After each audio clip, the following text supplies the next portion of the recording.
But I'm a very, very, very principled man. I stood with him to the last man. I never expected this to happen.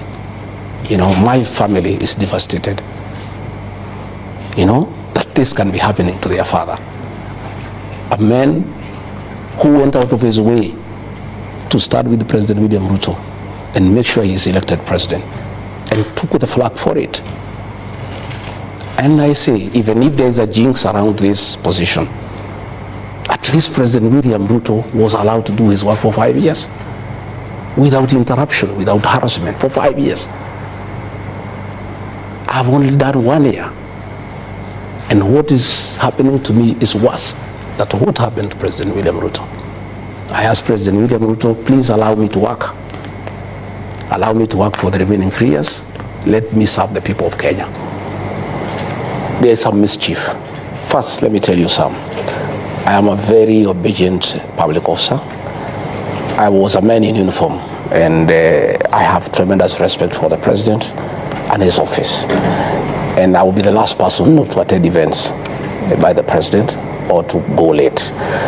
And from the way I read it, there is some mischief to remove me from the diary, from the page where the diary is, so that once I don't attend presidential events, it can be purported that I am absconding duty. You know, and I hear that is one of the grounds they wanted to look for impeachment, you know, so that they say Serekali does not attend presidential functions. Or again, sometimes they want me to get late so that it appears like I'm disrespectful. I want to ask the people who work around the presidency not to create conflict between the president and myself. I am the Deputy President of the Republic of Kenya, elected by the people. And I am the principal assistant of the president. It is only right and fair that I have access to the presidential diary so that I align my diary with his diary because he's the boss. But if I'm in the dark and I don't know what is happening, I am not an angel to know exactly where the president will be at what time, then it's not right. So if Kenyans don't see me in a presidential function, I want to tell them today it's because I am not aware of the function. And the function they see me in is the one I have been invited.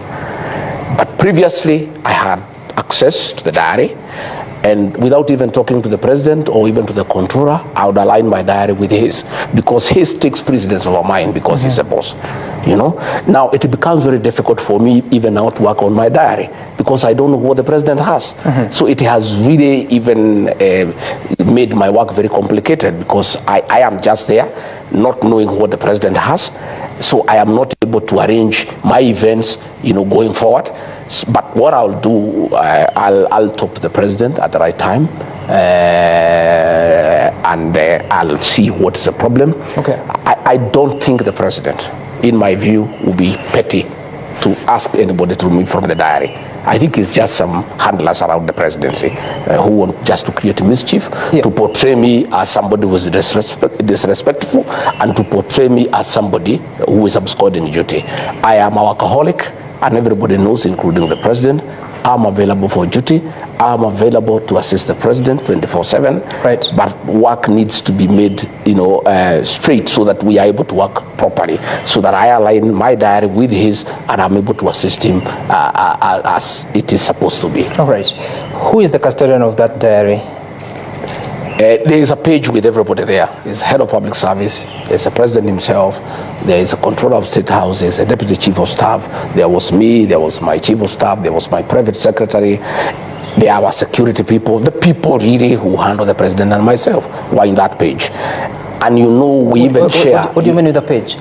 No, they are the ones who handle the president's issues, his movement, you know, hospitality people, security people who are in that page. Yep. So that once his activities are known, everybody aligns automatically, and there has been a lot of efficiency because you have the information so that you are able to plan, you are able to coordinate.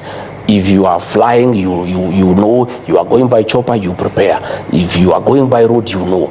But when you don't have that information, then it becomes extremely difficult for my office to align with the president's office. Help Kenyans understand. So this diary, is it a physical book?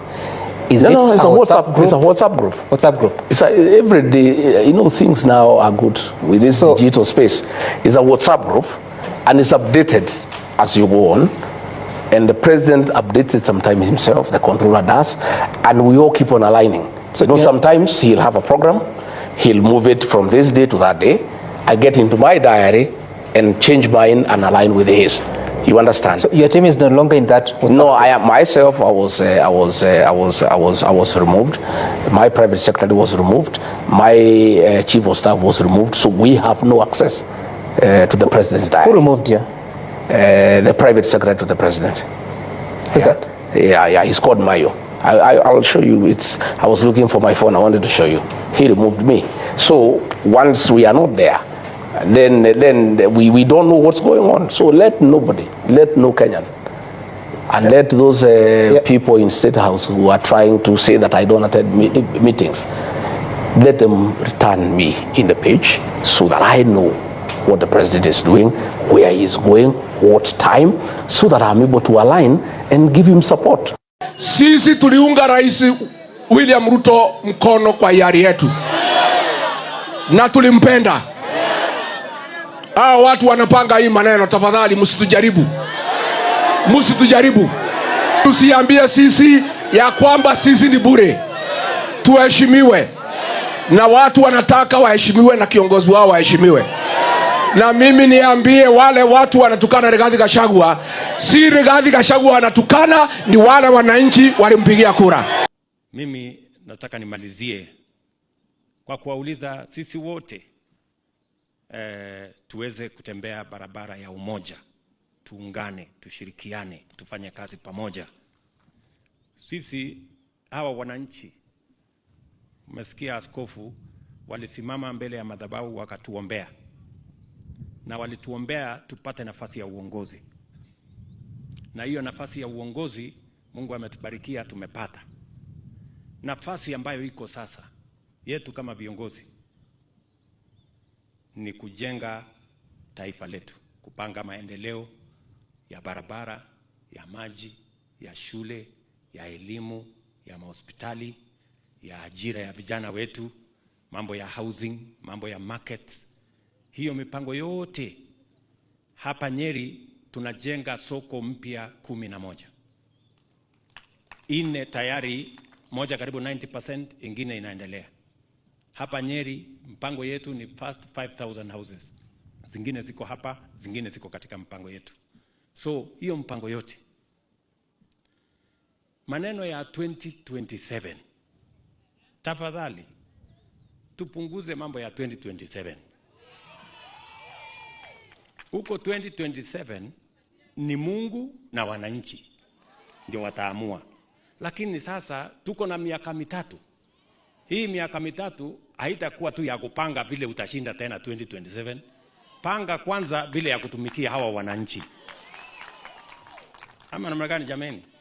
Kwani mtu anachaguliwa tu, akichaguliwa siku hiyo hiyo anaanza tena kupanga vile atashinda uchaguzi hiyo nyingine? Si unapanga kwanza vile ya kufanyia kazi wananchi. Pange maji, tupange stima. Nikiongea hapa, PS wangu ya stima yako hapa, Bwana Wachira.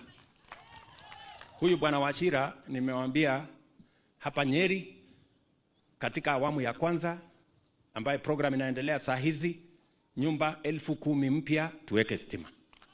Kufikia Disemba tutaongeza milioni 575 ingine, nyumba zingine 10,000 kutokea Januari tukisonga mbele.